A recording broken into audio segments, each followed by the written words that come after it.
मेरा नाम सुहाना है। मेरी 4 साल की बेटी का मैंने स्कूल में एडमिशन करवाया। जैसे ही वो स्कूल से आई उसने मुझे देखा और कहने लगी कि मम्मी, आज मुझे पापा लेने आए थे। आज मैं वैन में नहीं आई हूँ। आज मुझे घर पापा छोड़ गए हैं। उसकी बात सुनकर मेरे पैरों तले से जमीन निकल गई। मेरी आत्मा तक कांप उठी कि मेरी बेटी ये क्या बात कर रही है, क्योंकि मेरे पति को मरे हुए तो 2 साल हो चुके थे। ठीक 2 साल पहले उनको हार्ट अटैक आया था, जिसकी वजह से उनकी मौत हो गई थी। मैंने सच का पता लगाने के लिए स्कूल के गेट पर लगा हुआ सीसीटीवी कैमरा देखा। ये देखकर मेरी आंखें फटी की फटी रह गईं कि वहां तो मेरा बचपन की वो काली परछाइयां आज भी मेरी आंखों में जिंदा हैं, जैसे हर नज़ारे ने मेरे दिल में दरार डाल दी हो। मैं कुछ भी नहीं भूल सकती। मुझे सब कुछ अच्छी तरह से याद है। भला गुजरा हुआ बुरा समय कोई भूल सकता है क्या? और फिर ऐसा समय जिसमें सिर्फ तकलीफ और दर्द के सिवा कुछ ना मिला हो। मेरी उम्र 15 साल थी जब मेरी माँ की मौत हो गई थी। मेरे परिवार में सिर्फ 3 लोग थे, मेरे पिताजी, मेरी माँ और मैं उन दोनों की लाडली बेटी थी। मेरे बाद मेरी मम्मी को दूसरी संतान ना हो सकी। मेरी मम्मी मेरा बहुत ख्याल रखती थी। फिर एक वक्त ऐसा आया जब अचानक उनकी तबीयत खराब हो गई और वो इस दुनिया को छोड़कर चली गई। इस दुनिया को ही नहीं बल्कि मुझे और पिताजी को अकेला छोड़कर चली गई थी। या शायद मैं सिर्फ अपने आप को कहूँ कि मुझे ही अकेला छोड़कर चली गई थी, क्योंकि पिताजी ने तो उनके मरने के बाद दूसरी शादी कर ली थी। उनको उनके साथी मिल गई थी, मगर मेरा कोई नहीं था। माँ की मौत पर पिताजी की आंखों में आंसू आए थे। शुरू शुरू में तो वो मुझे बहुत प्यार किया करते थे। सब कुछ बिल्कुल ठीक चल रहा था। मुझे अपने पास ही सुलाया करते थे। लेकिन ये समय भी जल्दी ही विदा हो गया था, क्योंकि मुझे कुछ ही महीनों के बाद एक अजनबी औरत का सामना करना पड़ा था। मेरे पिताजी ने दूसरी शादी कर ली थी और ये अजनबी औरत हमारी जिंदगी में आ गई थी। मेरी नई माँ, मेरे पिताजी की दूसरी पत्नी। मेरे लिए ये सब कुछ सिर्फ नया था। मुझे अच्छी तरह से याद है, जब वो पहली बार हमारे घर में दाखिल हुई थी तो उसकी आंखों में मेरे लिए कोई मोहब्बत नहीं थी, ना कोई अपनापन था। जैसे मैं उसके लिए कुछ नहीं, जैसे मैं उसके लिए सिर्फ एक बोझ हूँ। उसने कभी मुझे मोहब्बत की नज़र से देखा तक नहीं था। और फिर ये बात वक्त आने पर पूरी तरह से सच दिखाई देने लगी थी। पिताजी दिन ब दिन बदलते गए थे। वो जो कभी मुझसे मोहब्बत किया करते थे, दूसरी पत्नी के आने के बाद उन्होंने पूरा ध्यान अपनी पत्नी पर लगा लिया था और बेटी को तो जैसे भूल ही गए थे। उनकी नजरें और मोहब्बत मेरे लिए कम, बल्कि इस औरत के लिए ज्यादा होती थी।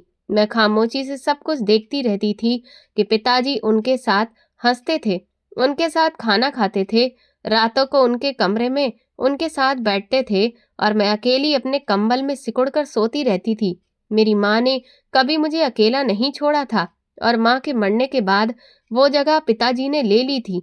लेकिन जब पिताजी की दूसरी शादी हो गई तो उन्होंने मुझे पूरी तरह से अकेला छोड़ दिया था। मेरी हर जिद, मेरी हर ख्वाहिश, मेरे हर आंसू बेमतलब हो गए थे।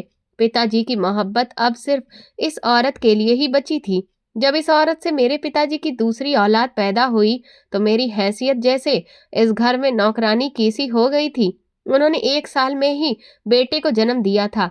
अब मैं घर के सारे काम किया करती थी, बर्तन धोना, कपड़े धोना, झाड़ू लगाना, यहाँ तक कि खाना भी बनाना, सब कुछ मेरी ही जिम्मेदारी हो गई थी। सौतेली माँ अपने बेटे को भी मेरे हवाले कर दिया करती थी। उनके बेटे को संभालना, उसको नहलाना, रात को सारी रात जागकर उसके सारे काम करना और फिर दिन भर घर के सारे काम करना, ये सब मेरे लिए मामूली बन गया था। सौतेली माँ के चेहरे पर हमेशा एक अजीब सी मुस्कुराहट होती थी, लेकिन जब भी पिताजी घर में ना होते वो मेरा जीना दुश्वार कर दिया करती थी। उसकी जुबान से निकलते हुए शब्द मेरे दिल पर तीर बनकर लगते थे। वो मुझसे कहती थी कि तू बड़ी बदनसीब है, अपनी माँ को खा गई। हम तो तुझ पर तरस खाकर तुझे पाल रहे हैं, वरना ऐसी लड़कियां गलियों में भटकती हैं। मैं छोटी सी कम उम्र की थी, कमजोर थी, लेकिन इन शब्दों को चुपचाप से सहती रहती थी। पिताजी के सामने एक बार मैंने सौतेली माँ की शिकायत करने की कोशिश की तो वो रोते हुए पिताजी के बराबर में बैठ गई और कहने लगी कि देखो, तुम्हारी बेटी मुझ पर इल्जाम लगा रही है। पिताजी ने भी मुझे अपने पास बुलाया।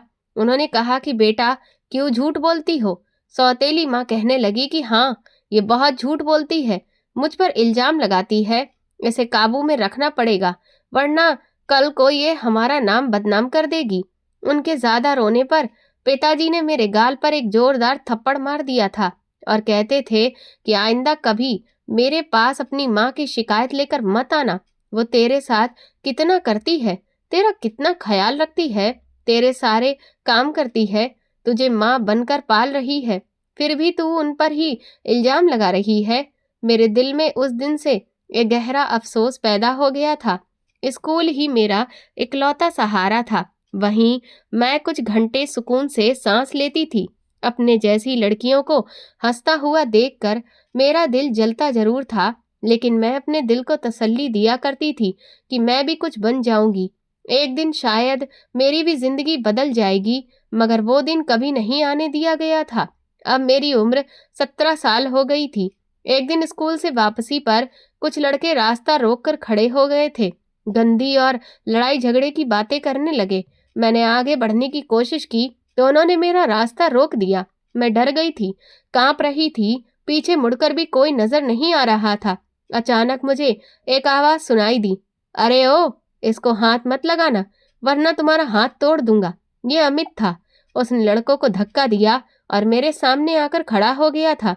मुझे अपने पीछे छुपने का इशारा किया और फिर उन लड़कों को ऐसे भगा दिया जैसे वो कूड़े के ढेर हो। मेरी नजरें उसके ऊपर थी। फिर जब वो मेरी तरफ पलटा तो उसकी आंखों में कुछ ऐसा था जो मेरे दिल को सुकून दे गया था।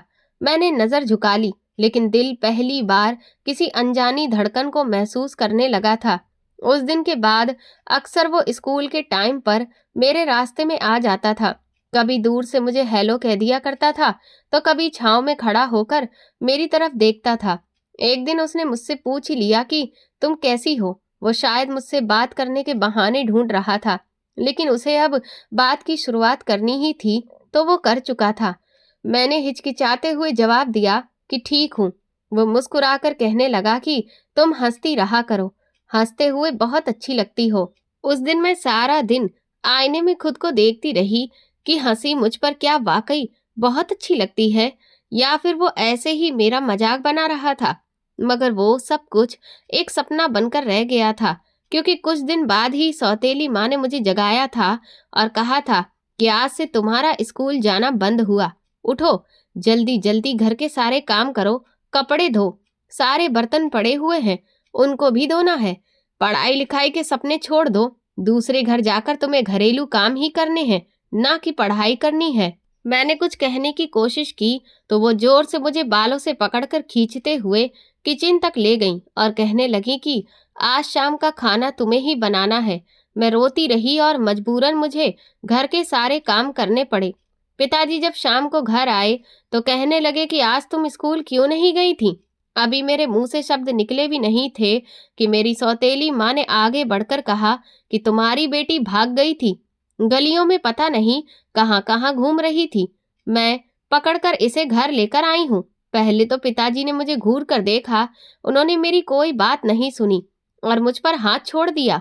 उन्होंने मेरी बात सुनी भी नहीं थी और अपनी पत्नी पर विश्वास कर लिया था। उन्होंने मेरे बाल खींचते हुए कहा कि शर्म करो, तुम मेरी बेटी हो और ऐसे काम करती फिर रही हो। शरीफ लड़कियां ऐसी नहीं निकलती।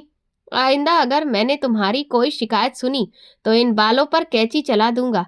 आइंदा स्कूल जाने की कोई जरूरत नहीं है, पढ़ाई छोड़ दो, जो कुछ है वो यही है, घर का काम करो। मैं चुपचाप बैठकर रोती रही। मेरे अंदर का हर सपना अब टूट कर बिखर चुका था। न मोहब्बत थी, न शिक्षा थी, न रोशनी थी, न ही घर का सुकून था। मेरे हाथों में बर्तन थे और दिल में एक बोझ, जिसका वजन दिन ब दिन बढ़ता जा रहा था। और एक शाम जब मैं सब्जी लेने के लिए घर से निकली थी तो रास्ते में मुझे अमित मिला। कहने लगा कि सुहाना, तुम कहाँ हो, इन दिनों नजर नहीं आ रही हो, सब ठीक है ना। मैंने बस इतना कहा कि सब कुछ ठीक है। वो मेरी आंखों से बहते हुए आंसुओं को देखकर कुछ कहना चाहता था, लेकिन मैं पलटकर चली आई। उस दिन के बाद मैंने जीना सीख लिया था। बस वक्त का काटना कुछ समझ नहीं आता था, लेकिन अमित मेरे लिए एक उम्मीद बन गया था। मैं मन ही मन उसके बारे में सोचकर मुस्कुराती रहती थी, उसे याद किया करती थी। वो अक्सर गली के नुक्कड़ पर मिलता था, जहाँ से स्कूल का रास्ता शुरू होता था, और अब मैं स्कूल नहीं जाती थी तो वो मेरा इंतजार करता रहता था। एक दिन मैंने हिम्मत करके खुद वहां जाना शुरू किया। शायद दिल को यकीन दिलाना चाहती थी कि अभी भी सब कुछ खत्म नहीं हुआ, मैं अभी सांस ले सकती हूँ। वो मुझे देखकर मुस्कुरा दिया, कहने लगा कि सुहाना, ये दुनिया तुम्हारे जैसी लड़कियों के लिए नहीं बनी है, लेकिन हम इस दुनिया को अपने जैसा बनाएंगे। तुम बस मेरा हाथ थाम कर रखना। और मैं सच में उसका हाथ थाम लेती थी। वक्त गुजरता गया और हमारी मोहब्बत को 1 साल हो गया था। अमित की उम्र मुझसे 3 साल ज्यादा थी। वो 20 साल का था। अभी तक मेरी सौतेली माँ को पता नहीं चला था कि मैं घर के लिए अगर किसी काम से बाहर निकलती हूँ तो अमित से भी मिलती हूँ, और हमारी ये खामोश मोहब्बत अभी तक कामयाब थी। हम दोनों कुछ न कुछ बोलते रहते थे, छोटी छोटी बातें जिसे दो सच्चे साथी एक दूसरे से शेयर करते हैं। एक दिन उसने मेरा हाथ थाम कर कहा कि अगर तुम मुझे नहीं मिली तो शायद मैं भी वैसा हो जाऊंगा जैसा ये मोहल्ला है। मैं हंसकर कहने लगी, तो तुम मेरे जैसे बन जाओ। वो सीरियस होकर कहने लगा कि मैं तुमसे वादा करता हूँ कि तुम्हें कभी अकेला नहीं छोड़ूंगा। वो मुझे पार्क ले जाता था। हम बेंच पर बैठते थे। वो मेरी उंगलियां अपने हाथ में लेकर पूछता था कि ये हाथ कब मेरे हाथ थामेंगे। मैं हंस दिया करती थी। हम हर मुलाकात में थोड़े थोड़े सपने बुनते थे, अपने आने वाले समय के बारे में सोचते थे। वो कहता था कि एक दिन मेरा अपना घर होगा जिसमें तुम मेरे साथ होगी। मैं हंसती रहती थी। वो कहता था कि तुम इसी तरह से उस घर में हंसती रहोगी और मैं तुम्हें देखता रहूंगा। हमारा एक छोटा सा संसार होगा जिसमें हमारे अपने बच्चे होंगे। मैं हंसती रहती और कहती, और मेरे बच्चों को पढ़ाने की जिम्मेदारी मेरी ही होगी। वो कहता कि अच्छा, तो फिर खाना मैं बना लिया करूंगा। ये सब हमारे लिए हमारे वो सपने थे जहां दुनिया का कोई डर नहीं था, कोई जहर हम तक नहीं पहुंच सकता था। एक दिन वही हुआ जिसका मुझे हमेशा डर लगा रहता था। मैं और अमित पार्क के कोने में बैठे हुए थे। मैंने उसके कंधे पर सर रखा हुआ था और वो मुझे किसी फिल्म के हीरो की तरह बता रहा था कि कैसे वो कोई छोटा सा बिजनेस शुरू करना चाहता है। अचानक मेरे चेहरे पर एक जोरदार चांटा पड़ा और मैंने घबरा कर नजर उठाकर देखा तो वो वही थी, मेरी सौतेली माँ। उसकी आंखें जैसे खून उगल रही थी।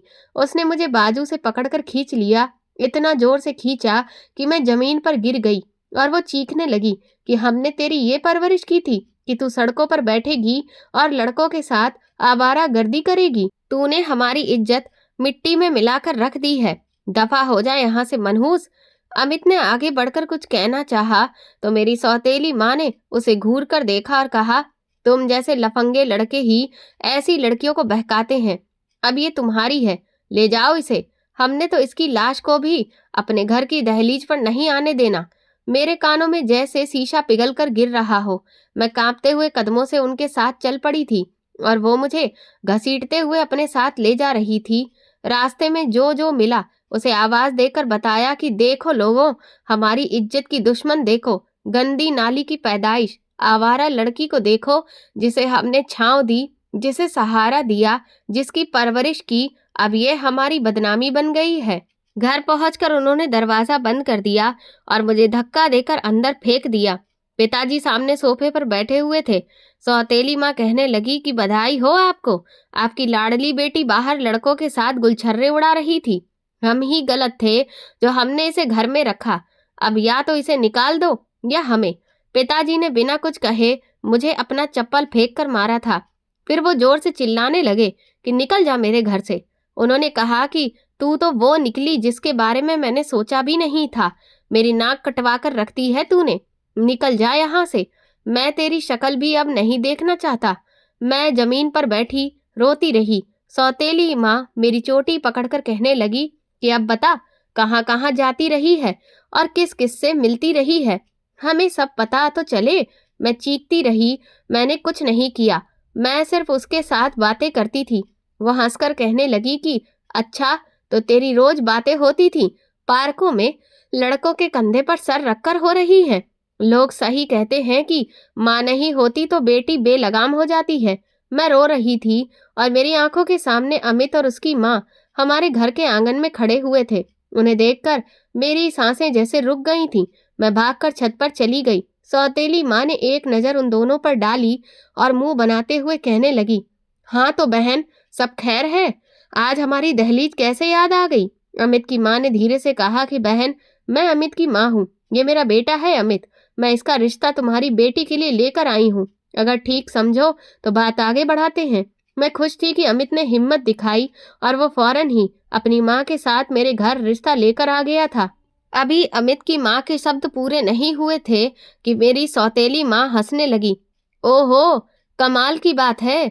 रिश्ता, वो भी इस आवारा लड़की के साथ जिसे हमने कितनी बार पार्क में हाथों पकड़ा है। अमित की माँ के माथे पर बल आ गए थे। उन्होंने कहा कि बहन, तुम बात को गलत समझ रही हो। मेरे बेटे की नीयत साफ है। उसने मुझे सब कुछ बता दिया। उसने मुझसे खुद कहा है कि वो सुहाना के साथ इज्जत से रहना चाहता है, उसे अपनाना चाहता है। सौतेली माँ के शब्द बहुत कड़वे थे। आगे उन्होंने कहा कि देखो, हम शरीफ लोग हैं। तुम्हारा बेटा तो हर रोज हमारे घर के दरवाजे के बाहर मंडलाता रहता है। अमित ने नजर उठाकर देखा और कहा कि आंटी, मैं सुहाना से मोहब्बत करता हूँ। हम दोनों एक दूसरे से राजी हैं। बस आपकी मर्जी चाहिए। सौतेली माँ ने फौरन झटक कर कहा कि बकवास बंद करो अपनी। तुम जैसे लड़के मोहब्बत नहीं करते, लड़कियों को बहकाते हो, उनकी मासूमियत का फायदा उठाते हो।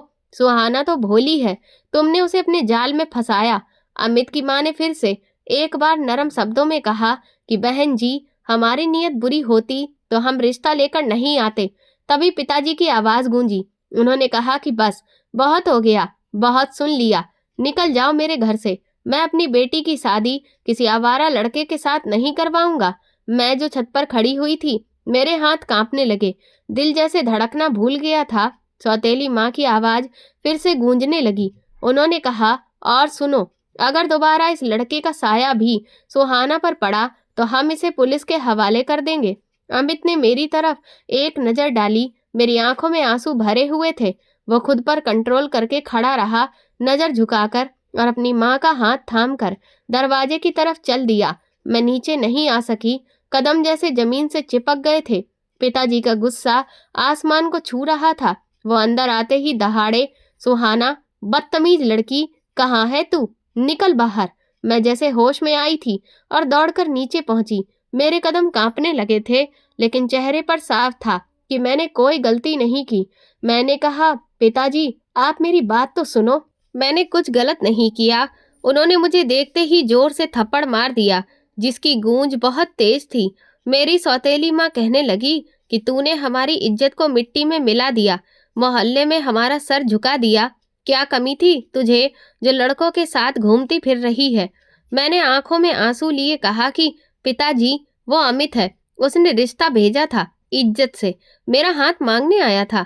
तभी सौतेली माँ फौरन से चीखने लगी, इज्जत से? ओहो सुहाना, हद होती है बेशर्मी की भी।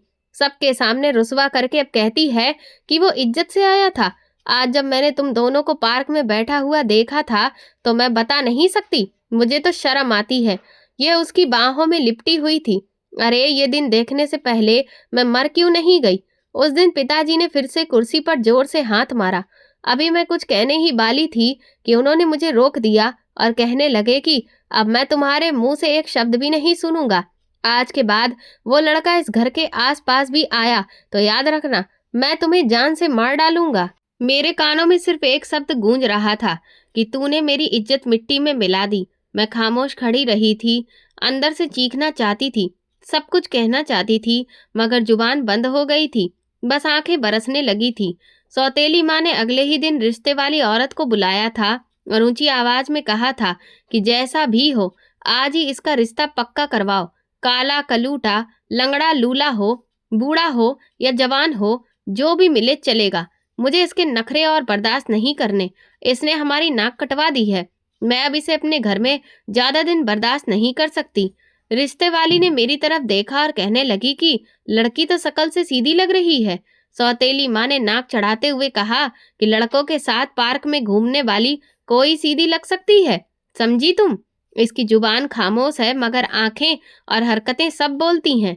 मैं सर झुकाकर बैठी रही थी, जैसे मेरा वजूद ही मेरे खिलाफ गवाह बन गया हो। 2 दिन के बाद एक औरत और एक मर्द हमारे घर पर आए। वो रवि के पड़ोसी थे। उन्होंने रवि के बारे में बताया कि वो बहुत ही शरीफ लड़का है, अनाथ है, सुलझा हुआ समझदार है, मेहनत से कमाता है और पढ़ा लिखा भी है। उसकी कोई बुरी आदत नहीं है, बस गरीब है, माता पिता नहीं है। अगर आप राजी हो तो शादी कल ही कर देते हैं। मेरे पिता ने एक लम्हे को मेरी तरफ देखा, फिर सौतेली माँ की तरफ, जो फौरन कहने लगी कि हमें कोई ऐतराज नहीं है, ये रिश्ता हमें कबूल है, जल्द ही शादी करवा दो। मैं कुछ बोलना चाहती थी मगर आवाज गले में फंस गई थी। मैं कमरे में गई, दरवाजा बंद कर लिया और एक खाली कागज पेन उठाया। दिल से कागज पर शब्द बहने लगे। अमित, आज मैं बस आखिरी बार खत देकर जा रही हूँ। मुझे माफ कर देना अगर मेरी खामोशी ने कभी तुम्हें तकलीफ दी हो। तो मैं तुम्हारे साथ जिंदगी गुजारना चाहती थी, सपने भी देखे थे, पर जिंदगी सपनों से नहीं, सच्चाइयों से बनती है। और मेरी सच्चाई ये है कि मैं अब किसी और की होने जा रही हूँ। तुम बहुत अच्छे हो, बेहतर हो, लेकिन मेरी किस्मत में तो जख्म ही लिखे हैं। मेरे लिए दुआ करना कि जिस इंसान के साथ मेरा नाम जुड़ने जा रहा है वो मुझे इज्जत दे। बाकी मैं तुम्हारे लिए हमेशा दुआ करती रहूंगी। तुम्हारी सुहाना। मैंने खत को फोल्ड किया और अपनी पड़ोसन की बेटी रूही से कह दिया कि वो किसी भी तरह ये खत अमित तक पहुंचा दे। शादी की रात मेरी आंखें इतनी रो चुकी थीं कि अब आंसू भी थक चुके थे। सिंपल से कपड़े पहने कमरे में वो नजर आया। मैं नजर झुकाकर बैठी थी, वो आकर एक कोने में बैठ गया। कुछ लम्हों के बाद कहने लगा, मुझे पता है आपका दिल कहीं और लगा हुआ था, ये शायद अभी भी उसी का है। मैं जबरदस्ती किसी के दिल पर कब्जा नहीं करना चाहता। मैं थोड़ी देर खामोश रही, फिर कहा, रवि, मैं तुम्हें दिल से कबूल कर चुकी हूँ, बस थोड़ा समय दो, इतना समय जितना मैं अपने जख्मों को मरहम लगा सकूं। मुझे तुमसे कोई शिकायत नहीं है, ना ही कोई गिला, बस मेरे टूटे हुए वजूद को संभलने में थोड़ा सब्र चाहिए। उसने धीरे से कहा, मुझे कोई जल्दी नहीं है, तुम मेरा भाग्य हो और मैं अपने भाग्य पर सब्र करना जानता हूँ। मैंने पहली बार किसी मर्द की आंखों में अपने लिए मोहब्बत और इज्जत देखी थी। उसकी आंखों में ना हवस थी ना दावे, सिर्फ एक खामोशी से भरा हुआ भरोसा था, जैसे कि वो कह रहा हो कि मैं इंतजार करूंगा सुहाना, जितना चाहो, जितनी बार चाहो, मैं तुम्हारी हाँ के बिना कोई दावा नहीं करूंगा। वो लम्हा था जब पहली बार मैंने सोचा कि ऊपर वाले का हर फैसला हमारे ही किसी न किसी फायदे के लिए होता है। शुरू के दिनों में मैं सिर्फ खामोश रहती थी और वो अपनी हद में रहता था और मैं अपनी हद में, लेकिन हर दिन एक नया पहलू लेकर आता था। रवि की नरमी, उसके शब्दों का सुकून और मेरी बातों को बिना किसी सवाल के सुन लेना, सब कुछ धीरे धीरे मेरे दिल में उतरने लगा था। एक रात मैंने उसे खाने के बाद चाय का कप पकड़ाते हुए पूछा, रवि, कभी तुम्हें यह महसूस हुआ कि तुम अकेले हो? उसने हल्की मुस्कुराहट के साथ मेरी तरफ देखा और कहने लगा, अकेला तो तब महसूस होता है जब आपके आसपास आवाजें हो लेकिन दिल में खामोशी हो।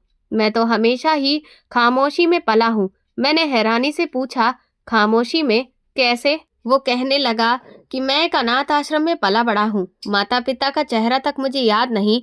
जब मैं 5 साल का था मुझे अनाथ आश्रम के दरवाजे पर छोड़ दिया गया था। ये नाम रवि भी मुझे अनाथ आश्रम वालों ने ही दिया था। मैंने हैरान नजरों से उसकी तरफ देखा, जैसे किसी ने मेरे दिल को चीर कर रख दिया हो। मैंने धीरे से कहा कि तुमने कभी तलाश नहीं की, कभी ख्वाहिश नहीं की जानने की कि तुम्हारे माता पिता कौन थे? उसने एक लम्हे को चुप रहकर कहा कि मैं बहुत छोटा था। जब मुझे होश आया तो इतना वक्त गुजर चुका था कि कुछ पता ही नहीं चल सका। ख्वाहिश की जगह हकीकत ने ले ली थी और हकीकत ये थी कि कोई नहीं था जो मुझे अपना कहे।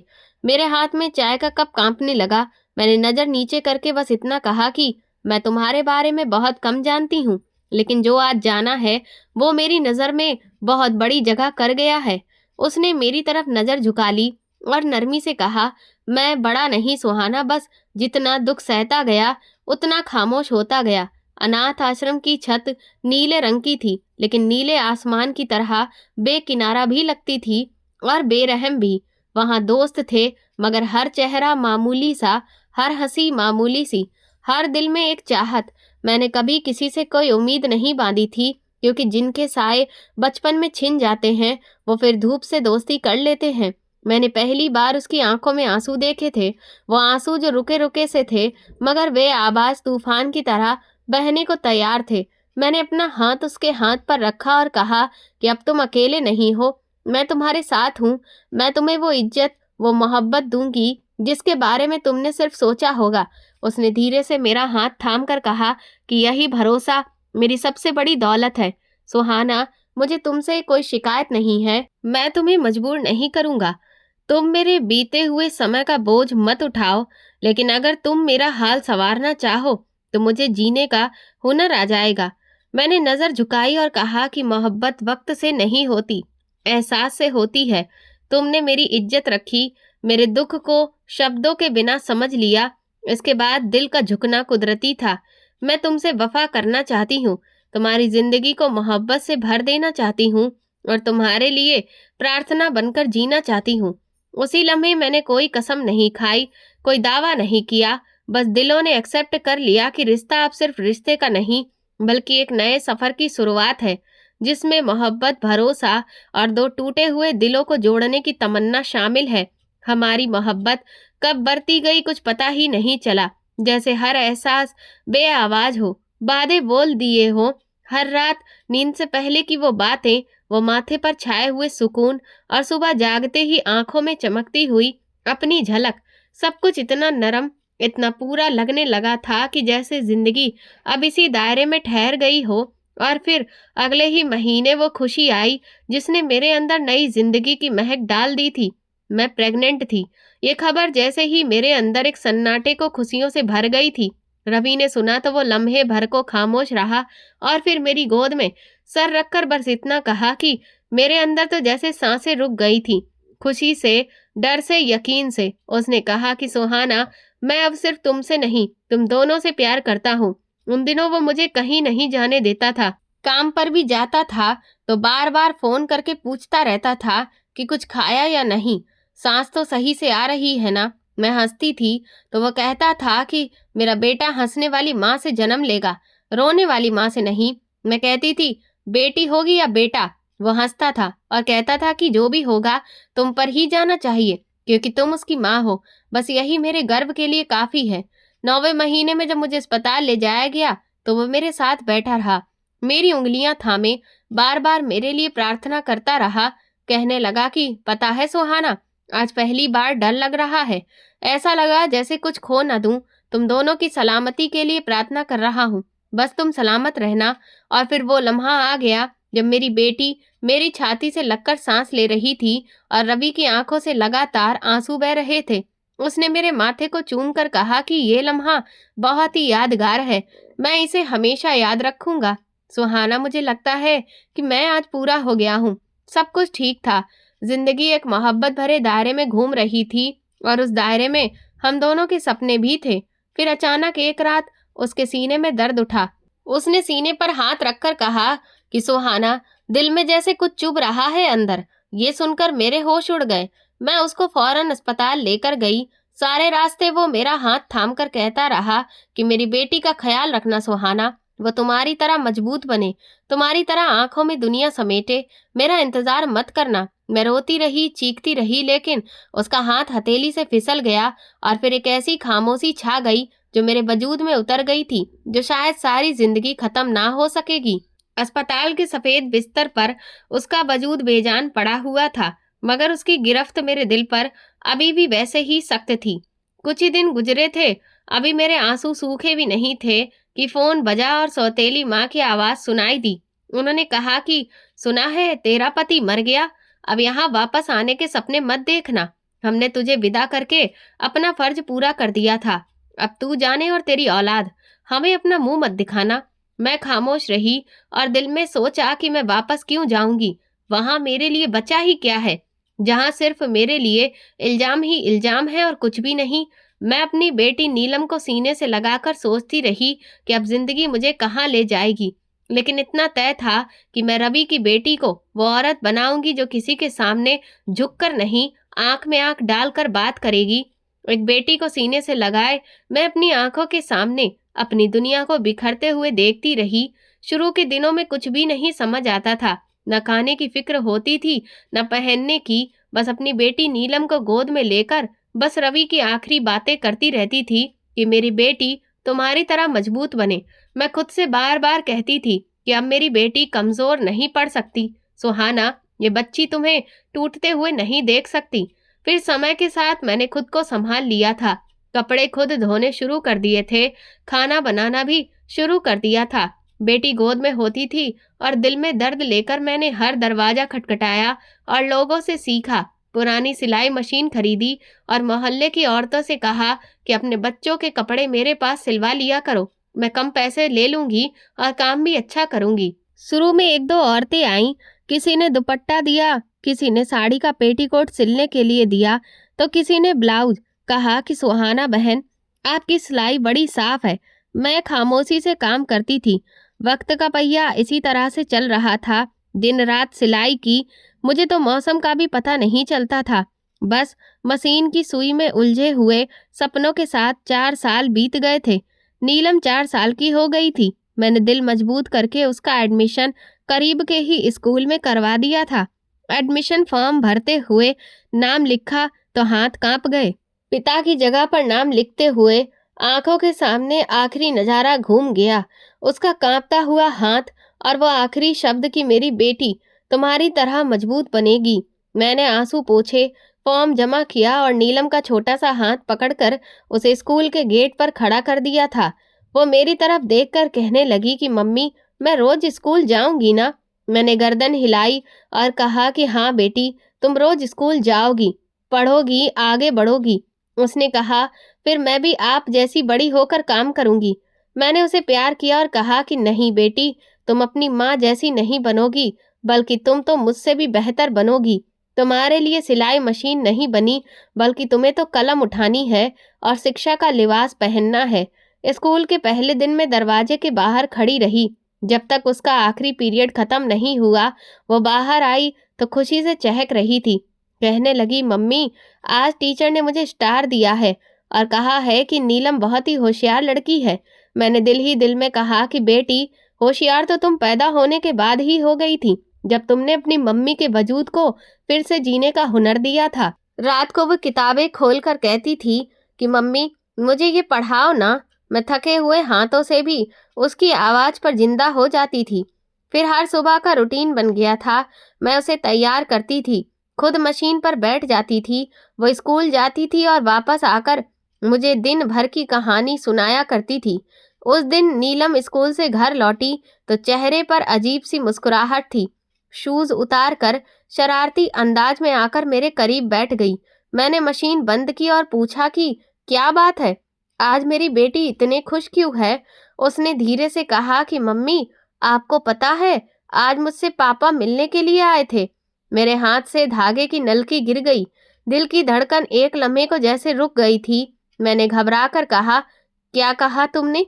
उसने कहा कि हाँ हाँ, पापा आए थे। उसने मासूम शब्दों में जवाब दिया।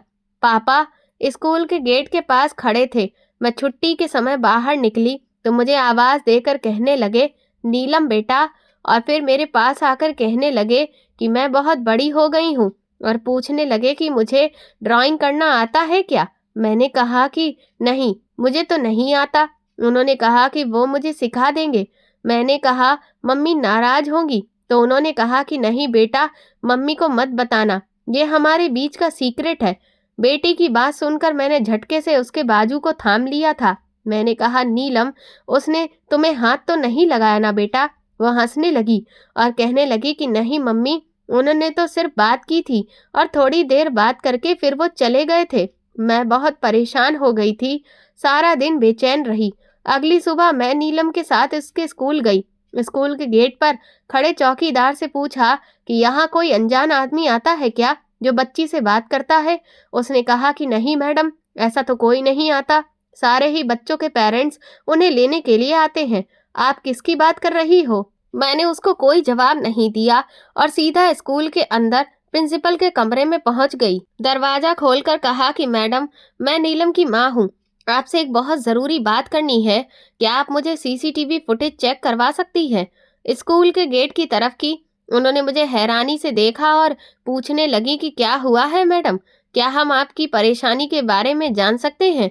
मैंने गहरी सांस ली और कहा कि बेटी कह रही है कि उसके मरे हुए पिता यहाँ आते हैं उससे मिलने के लिए। प्रिंसिपल ने चौंक कर मेरी तरफ देखा और कहने लगी कि मरे हुए पिता। मैंने कहा कि जी, मेरे पति की मौत 4 साल पहले ही हो गई है, और अगर कोई अजनबी उसे बेटी कहकर पुकार रहा है तो मैं जानना चाहती हूँ कि वो कौन है। मेरे लिए मुश्किल हो रहा है ये जानना कि पता नहीं वो कौन अनजान इंसान है जो मेरी बेटी के पीछे पड़ा हुआ है। कहीं ऐसा ना हो कि कोई किडनैपर हो। उन्होंने कहा कि ठीक है मैडम, हम आपकी मदद करेंगे। उन्होंने स्टाफ को बुलाया और कल की सीसीटीवी फुटेज निकलवाई। जैसे ही वो वीडियो चली, नीलम गेट से निकलती हुई नजर आई और फिर कैमरे के कोने में एक मर्द का वजूद उभरा। जैसे ही मैंने उसकी शक्ल देखी, मेरी सांसें रुक गईं, मेरी आंखें फटी की फटी रह गईं। वो कोई और नहीं बल्कि अमित था। वही चेहरा, वही नजर, उसके अंदर बिल्कुल भी बदलाव नहीं आया था। वो झुककर मेरी बेटी नीलम की तरफ देखकर उससे कुछ कह रहा था, फिर हंसने लगा और हाथ से कुछ इशारा किया।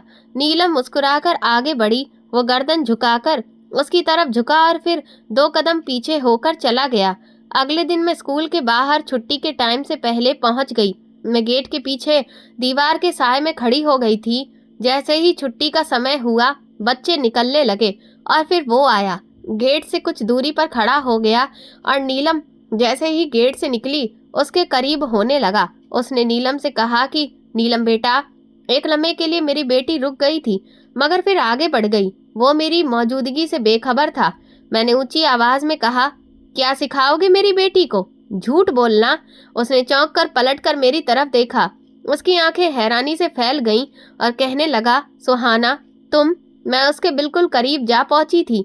नीलम मेरी आवाज सुनकर डर गई। मैंने अमित से अपनी बेटी को दूर रखने की पूरी कोशिश की थी, मगर नीलम की जिद और उसकी रिक्वेस्ट, अमित का बार बार स्कूल के बाहर आना मुझे धीरे धीरे थकाने लगा था। मैंने एक दिन खुद से कहा कि अगर ये इंसान मेरी बेटी से मिलना चाहता है तो देख लेते हैं कि कब तक मिलेगा और कितनी देर। मैं खुद ही थक जाएगा। उस दिन तो मैं उससे बिना कुछ कहे अपनी बेटी को जबरदस्ती घर लेकर आ गई थी, लेकिन मेरी बेटी लगातार उससे बाद में मिलती रही। लेकिन अमित थकता नहीं था। वो रोज स्कूल आया करता था, कभी नीलम के लिए कलर्स लेकर, तो कभी उसके लिए चॉकलेट्स और टॉयज लेकर, तो कभी उसकी पसंद की बुक्स लेकर आता था। नीलम तो ऐसे खुश होती थी जैसे कई सालों बाद उसने अपनी किसी पहचान को पा लिया हो। मैंने महसूस किया कि वो मेरी बेटी को संभालना जानता है। वो उसके मासूम सवालों का तसल्ली और प्यार से जवाब दिया करता था, उसके बिहेवियर को समझता। और एक दिन नीलम ने कहा कि मम्मी, पापा कहते हैं कि अगर आप इजाजत दो तो वो हमें आइसक्रीम खिलाने के लिए ले जाएं। मैंने एक लम्हे को अपनी बेटी की आंखों में देखा। वो बहुत ही खुश थी। अमित के साथ उसे बहुत अच्छा लगता था और वो आइसक्रीम खाने जाने के लिए सवाल नहीं कर रही थी, बल्कि रिक्वेस्ट कर रही थी। मैंने अपनी बेटी की मासूम खुशी को देखकर हाँ कह दी थी और हम तीनों एक पार्क के कोने में बेंच पर बैठे हुए थे। नीलम के हाथ में उसकी फेवरेट फ्लेवर की आइसक्रीम थी और वो उसे मजे से खाते हुए गिरा रही थी। अमित ने टिश्यू निकालकर उसके हाथ साफ किए और फिर मेरी तरफ देखने लगा। वो नजरें जिसमें कोई दावा नहीं था, बस एक सवाल था। मैंने अपना चेहरा फेर लिया था। तब उसने धीरे से कहा कि सुहाना, मुझे तुमसे बात करनी है। मैंने कहा, नीलम के सामने कुछ ऐसा मत कहना जो उसे उलझा दे। उसने गर्दन झुकाई और कहने लगा कि मैं तुम्हारे पति के अंतिम संस्कार में आया था, पीछे खड़ा हुआ था, मगर आगे आने की हिम्मत नहीं हुई। बस दूर से ही देखा था तुम्हारे चेहरे को, तुम्हारे चेहरे पर वो सुकून जिसे तुमने बहुत कुछ सहकर आखिरकार पा लिया हो। मैं खुद को तुम्हारा पति नहीं बना सका, तुम्हारी जिंदगी में शामिल नहीं हो सका। मैंने चौंक कर अमित की तरफ देखा। मैंने कहा, क्या तुम्हें आइडिया है कि तुम्हारा इस तरह से दोबारा आ जाना मेरी जिंदगी को किस उलझन में डाल रहा है? नीलम तुम्हें पिता कहने लगी है और मैं नहीं जानती कि तुम कब चले जाओगे। उसने फौरन कहा कि मैं जाने के लिए नहीं आया हूँ सुहाना, मैं अब हमेशा तुम्हारे साथ रहना चाहता हूँ, तुम्हारा और तुम्हारी बेटी का ख्याल रखना चाहता हूँ, सिर्फ नीलम के लिए, तुम्हारे लिए और अपनी मोहब्बत के लिए भी। मैंने हंसकर कहा, तुम्हें हक ही कब था मेरे लिए कुछ भी होने का? मुझे तुम्हारी जिंदगी से दूर कर दिया गया था। वो कहने लगा, लेकिन अब समय बहुत बदल गया है। तब मैं कमजोर था, बुजदिल था, दुनिया के डर से डर गया था, मगर अब कुछ भी खोने से नहीं डरता हूँ। नीलम ने बीच में पूछा, मम्मी, क्या हम रोज पापा के साथ पार्क जा सकते हैं? मेरी बेटी उसे हर बार पापा ही कहती थी, क्योंकि अमित ने उसे कहा था कि वो मुझे पापा कहा करो। इसीलिए तो वो उसे अंकल नहीं कह रही थी, बल्कि वो पापा ही कह रही थी। अमित ने नीलम से हंसकर कहा कि बेटा, मैं तुम्हारा पापा ही हूँ। मुझे बहुत अच्छा लगता है जब तुम मुझे पापा कहती हो। मैंने फौरन कहा कि बेटा, ये सब इतना आसान नहीं होता। हर बात की एक हद होती है, एक समय होता है, एक सच्चाई होती है जिसे नजरअंदाज नहीं किया जा सकता। अमित ने मेरी बात काटते हुए कहा कि क्या सच्चाई है? ये कि हम दोनों ने गलतियां की थी। तुमने शायद ज्यादा बर्दाश्त किया था, मगर अब मैं हमेशा ठहरने का इरादा लेकर आया हूँ। मैंने नाराज होते हुए अंदाज से कहा कि इरादे सिर्फ शब्दों के नहीं होते, उनके साथ बीते हुए समय का बोझ भी होता है, जिसे उठाना हर किसी के बस की बात नहीं। वो कहने लगा कि अगर तुम मेरा साथ दोगी तो मेरे लिए सब कुछ आसान हो जाएगा और सब कुछ मुमकिन होगा। मैंने नीलम की तरफ देखा, जो अब बेंच के पीछे कुछ तलाश कर रही थी, और कहा, मेरी शर्त सिर्फ एक है। अगर तुम नीलम की जिंदगी से दोबारा वापस गए तो मैं तुम्हें कभी माफ नहीं करूंगी। मैं बार बार खुद से नजर चुरा रही थी। आईने में अपना चेहरा देखने की हिम्मत नहीं होती थी। अमित की हर बात, हर व्यवहार, हर ख्याल मुझे एक तरफ खींचता था और मेरा जमीर मुझे दूसरी तरफ। मैंने एक दिन खुद से सवाल किया, क्या ये सब गलत है? और अगले ही लम्हे जवाब दिया कि हाँ, शायद गलत है, क्योंकि मैं अब भी किसी और की विधवा हूँ और जिस इंसान की पत्नी थी वो अब ऊपर जा चुका है, लेकिन उसके नाम से जुड़ी हुई मेरी वफादारी अभी भी जिंदा है। मगर अमित की मौजूदगी जैसे दिन ब दिन उसकी वफादारी की सांसें छीन रही थी। वो मेरे अंदर एक नरमी घोल रहा था जो मैं बरसों से महसूस नहीं कर पाई थी। वो रोज शाम को दरवाजा खटखटाता और कहता कि सुहाना, नीलम को बाहर लेकर आओ, कहीं घूमने चलते हैं, और मैं इस बहाने उसके साथ चल पड़ती थी। एक दिन मैंने कहा कि तुम्हें मुझसे हमदर्दी है या फिर कुछ और। वो सीरियस होकर कहने लगा कि सुहाना, हमदर्दी किसी बच्चे से की जाती है। मैं तुम्हारे पास रहना चाहता हूँ, तुम्हारे साथ रहना चाहता हूँ, हर दिन, हर लम्हा। मैंने सख्ती से कहा कि ये सब आसान नहीं है अमित। मैं हर रोज अपने मरे हुए पति की आत्मा की शांति के लिए प्रार्थना करती हूँ और शाम को तुम्हारे साथ बैठकर चाय पीती हूँ। तो तुम क्या समझते हो कि ये सब मेरे लिए मामूली बात है? वो कहने लगा, तो क्या तुम ये सब मजबूरी में कर रही हो? मैं खामोश हो गई। उसने मेरे हाथ की तरफ इशारा किया और कहने लगा, ये हाथ मैंने नहीं पकड़ा था, मगर हर बार तुमने खुद बढ़ा कर दिया था। सुहाना, तुम्हें खुद से लड़ने की जरूरत नहीं है। मैं तुम्हें मजबूर नहीं कर रहा। उस रात मुझे सारी रात नींद नहीं आई थी। बस मैं इधर से उधर करवटें बदलती रही थी। मेरे पति की यादें, उनकी बातें, उनके साथ गुजारा हुआ एक एक लम्हा जैसे किसी फिल्म की तरह मेरी आंखों के इर्द गिर्द घूमता रहा था। साथ साथ अमित की मौजूदगी, उसकी बातें, उसकी खामोशी, उसका मदद करना, मेरी बेटी को प्यार करना, उससे जुड़ी मुस्कुराहट, सब कुछ इस फिल्म का हिस्सा बन गया था। सुबह मैंने खिड़की के बाहर देखते हुए खुद से कहा, क्या मैं सच में कोई बहुत बड़ा पाप कर रही हूँ? क्या अपनी जिंदगी को दोबारा जीने का हक मुझसे छिन चुका है? नीलम मेरे पास आई, मेरे गले से लग गई और कहने लगी कि मम्मी, पापा ने कहा है कि वो आज हमारे साथ खाना खाएंगे। आप भी एक बार उनसे कह दो ना कि आप भी यही चाहती हो कि वो हमारे साथ रहा करें। मैंने उसका चेहरा देखा। आंखों में खुशी थी जो बरसों से नजर नहीं आई थी, मगर दिल में एक उलझन थी जो चीख रही थी कि मैं गलत कर रही हूँ।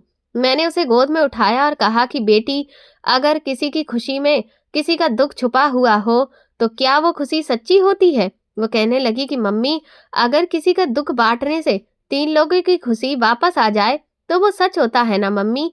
मैंने उसको प्यार किया और दिल में एक गहरी सांस ली। अमित आया तो मैंने उसे देखा। वो कुछ बोलने ही वाला था कि मैंने कहा कि कभी कभी दिल के दरवाजे पर बैठा कोई मुसाफिर सिर्फ इसलिए लौटा दिया जाता है कि हम समझते हैं कि वो मेहमान है, हालांकि वो वहीं रहने आया था। वो कहने लगा, और अगर वही मेहमान दरवाजा खटखटाए बिना बस बैठा रहे तो? मैंने कहा, तो शायद उसके दिल की बेइज्जती होती है। वो मुस्कुराकर कहने लगा कि सुहाना, क्या मैं अंदर आ सकता हूँ? मैंने कुछ लम्हे के लिए सोचा, फिर कहा कि अब शायद देर हो गई है, क्योंकि तुम अंदर आ चुके हो। बस मुझे एक्सेप्ट करने में वक्त लग रहा है। उसने कोई जवाब नहीं दिया, सिर्फ वहीं पर बैठ गया जैसे अब कहीं नहीं जाना हो। मैंने दिल में अपने पति की आत्मा से कहा कि मैंने तुम्हारा हक अदा कर दिया है, शायद अब मुझे अपना हक लेना है, जीने का, मुस्कुराने का, और अब वो सब महसूस करने का जो सालों से दबा दिया गया था। अमित बहुत ही अच्छा इंसान था, उसने अपना कारोबार भी बहुत अच्छा कर लिया था, मगर आज वो कुछ अलग लग रहा था। दोपहर को जब वो वापस आया तो मैंने कहा, कहाँ थे इतनी देर तक? उसने नजर झुकाकर कहा कि पंडित जी से बात करने गया था। मैंने हैरानी से पूछा कि किस बारे में?